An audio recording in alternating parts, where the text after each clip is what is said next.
जब तक रसूलुल्लाह सल्लल्लाहु अलैहि वसल्लम मक्का में थे कभी भी किसी वाक्य में भी यहूदियों का जिक्र नहीं हुआ, लेकिन जब रसूलुल्लाह सल्लल्लाहु अलैहि वसल्लम मदीना गए तो वहां पे पहले से बहुत सारे यहूदी आबाद थे। अब क्वेश्चन ये है कि मदीना में इतने सारे यहूदी आए कहां से, क्योंकि यहूदियों को 1000 साल पहले से पता था कि बहुत जल्द मदीना और उसके आसपास एक पैगंबर आने वाला है।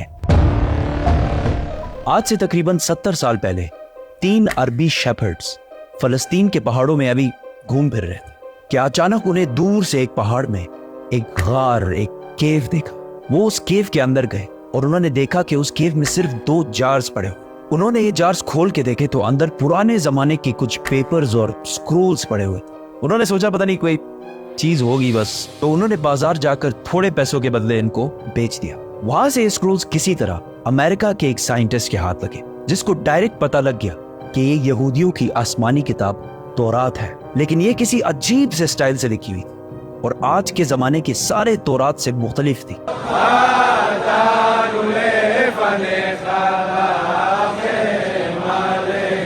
तो उस साइंटिस्ट जॉन सी ट्रेवर ने इन पेपर्स को उस जमाने के सबसे पुराने तौरात जो 1800 साल पुराना था उससे कंपेयर किया, और इन दोनों तौरात का स्टाइल और अंदाज बिल्कुल एक जैसे था। जिस कागज पर यह तौरात लिखी हुई थी उस साइंटिस्ट ने उसकी कार्बन डेटिंग कराई कि ज्यादा से ज्यादा ये कितने पुराने जमाने के हो सकते। तो पता चला कि ये एटलीस्ट 2200 साल पुराना कागज है जिस पर यह तौरात लिखी हुई है, विच मीन्स कि ये तौरात जो फलस्तीन के एक गार में एक आम से अरबी शेफर्ड को मिले थे, ये दुनिया के सबसे पुराने तौरात में से एक है।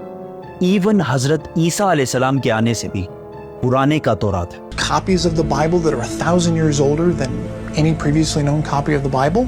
ये कंप्लीट तौरात तो नहीं है, लेकिन तौरात के बहुत सारे पोर्शंस इसमें मौजूद हैं। इन स्क्रोल्स के स्टार्टिंग में यहूदियों के एक पैगंबर आइज़ाया का जिक्र है, जिनको क्रिश्चियंस और मुसलमान दोनों एक सच्चा प्रॉफिट मानते हैं। और इस पैगंबर आइज़ाया ने फ्यूचर के कुछ प्रोफेसीज लिखी है कि आने वाले वक्तों में दुनिया में क्या क्या होने वाला है।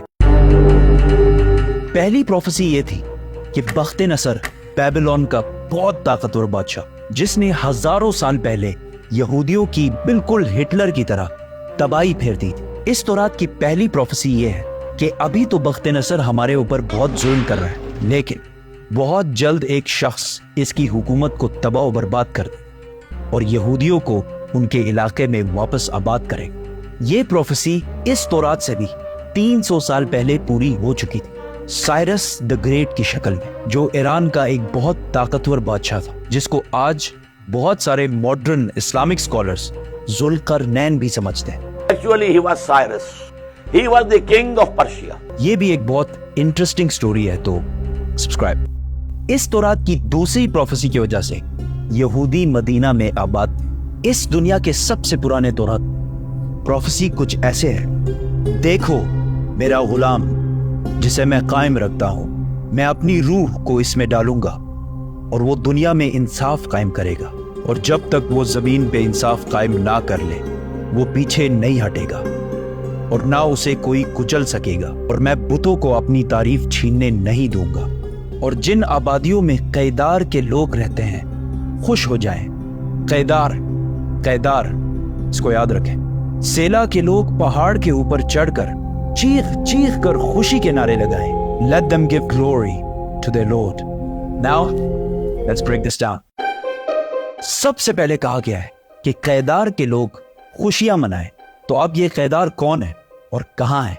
कैदार इब्राहिम अलैहिस्सलाम के बेटे इस्माइल अलैहिस्सलाम के दूसरे बेटे का नाम, और इस कैदार के बच्चों ने अरब में एक बहुत बड़ी सल्तनत कायम की, और रसूलुल्लाह सल्लल्लाहु अलैहि वसल्लम भी इस्माइल अलैहिस्सलाम के इस बेटे कैदार की नस्ल में से।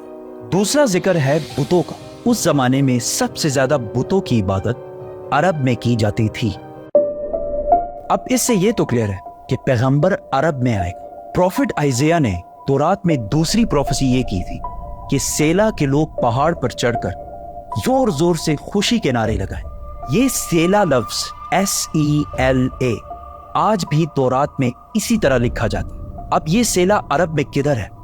This is very interesting. मेरी बात ना माने, गूगल मैप्स तो सबके पास होता है। गूगल मैप्स पर लिखें सेला अरब, اور سر سے بائیں آپ سیدھا اس پہاڑ کی لوکیشن پر پہنچیں گے۔ یہ پہاڑ آج بھی مدینہ میں ہے، اور صرف مدینہ میں ہی نہیں بلکہ مسجد نبوی کا سب سے نزدیک پہاڑ یہی سیلا پہاڑ ہے۔ مسجد نبوی سے یہ پہاڑ صرف 500 میٹر دور ہے، کلومیٹر بھی نہیں، میٹر۔ تو تورات میں سیلا کے لوگوں کو کہا گیا ہے کہ پہاڑ پر چڑھو اور خوشی کے نعرے لگاؤ، کیونکہ تمہارے پاس ایک ایسا شخص آنے والا ہے جو پوری دنیا میں انصاف قائم کرے گا۔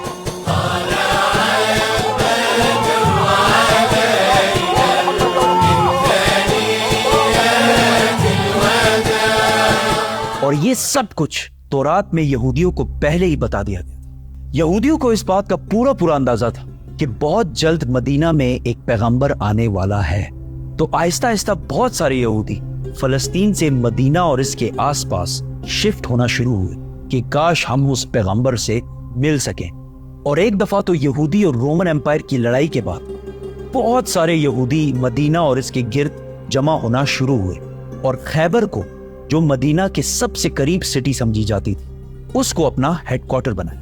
مدینہ کے عرب یہودیوں کے نالج اور ان کے بزنس کرنے کے طریقے سے بہت زیادہ امپریس تھے، جس طرح آج بھی پوری دنیا یہودیوں کے انٹیلیجنس اور بزنس کے طریقے سے بہت امپریس۔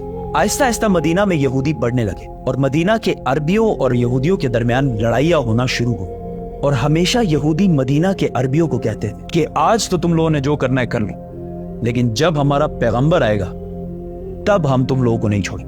مدینہ کے عربی ہمیشہ اس بات سے ڈرتے تھے کہ کہیں واقعی ان کا پروفٹ آ کے ہمیں ختم ہی نہ کر دے۔ مدینہ والوں کو جنریشنز اینڈ جنریشنز تک یہ بات بتائی جا رہی تھی، جس کی وجہ سے مدینہ والوں کو یقین ہو گیا تھا کہ بہت جلد ایک پیغمبر آنے والا ہے۔ اس سب کے درمیان اچانک ایک دن مکہ سے ایک آدمی مدینہ آیا جس کا نام تھا مصعب بن عمیر، اور انہوں نے مدینہ کے لوگوں کو اسلام کی دعوت دی اور بتایا کہ مکہ میں ایک عربی پیغمبر آیا ہے جس کی بات کوئی بھی مکہ میں نہیں مانا۔